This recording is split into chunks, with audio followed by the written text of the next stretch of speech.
Merge. Da, aici avem această zonă de protecție de care vă spuneam, se vede mai bine aici. Zona de protecție include mac și floarea soarelui semănată în combinație cu cânepa pe contur. Acest lucru asigură, cum vă spuneam, o protecție superioară a întregului câmp, dat fiind faptul că atât paraziții cât și ciupercile preferă plantele mai dulci, oleaginoase, sau macul în detrimentul plantei de cânepă. Și în acest fel se realizează o menținere sănătoasă a întregului lan, dat fiind faptul că, după cum vedeți, vă dau un exemplu aici, floarea soarelui este deja complet uscată, cu toate că ea mai avea nevoie de o lună de zile, dar din cauza secetei e uscată, iar cânepa lângă ea tufa este neagră, aproape un verde spre negru, nu simte deloc efectele caniculei. După cum vedeți, ea se simte foarte bine în acest sol, nefiind arat de câțiva ani buni.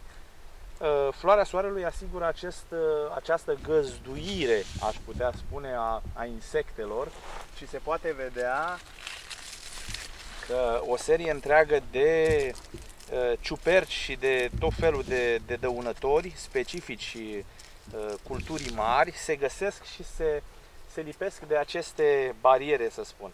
Acest câmp fiind ecologic, este interzisă administrarea de compuși chimici sintetizați, și aici mă refer la pesticide în general, așa că fiecare trebuie să găsească o modalitate de a-și proteja plantele.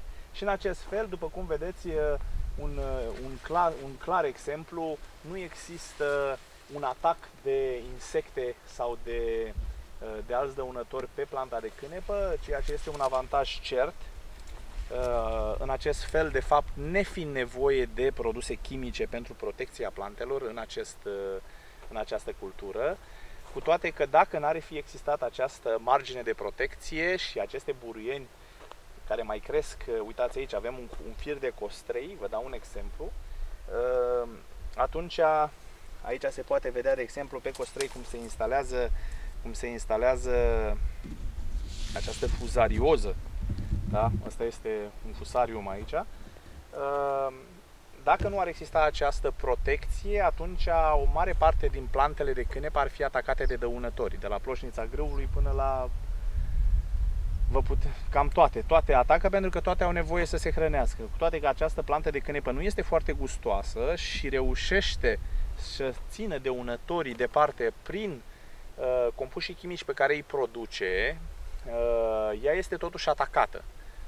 Chiar și rumegătoarele mai se repede în cânepă, mai ales atunci când nu prea mai este nimic pe câmp de mâncat.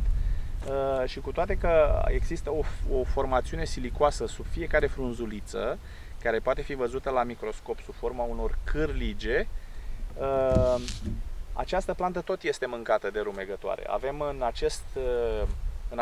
această zonă, unde avem 50 de hectare cu totul, aici avem căprioare și ele, mai ales în această perioadă, se mai înfruptă din plantele foarte tinere, de talie mică, mai verzi, și le consumă cu plăcere, dat fiind faptul că sunt și cam singurele verzi rămase la această oră. În ceea ce privește biodiversitatea, dat fiind zonă protejată de agricultură ecologică, aici lăsăm zone de sute de metri pătrați disponibile pentru faună, zone care sunt nederanjate de utilaje, chiar și avem de jur împrejur un canal de irigații care este lăsat neatins și lasă și o margine de protecție. În această zonă avem de fapt cam tot ce înseamnă faună în zonă, iepuri, vulpi, căprioare, dat fiind faptul că noi nu deranjăm această faună, ele s-au cuibărit toate în această locație. Nu ne deranjează, doar că la recoltat și la operațiunile agricole trebuie să fim foarte atenți să nu călcăm pe cuiburi, să nu omorâm iepurii, vulpile, mai ales că ele se sperie și câteodată mai intră și sub roțile utilajelor. Da, cam atât.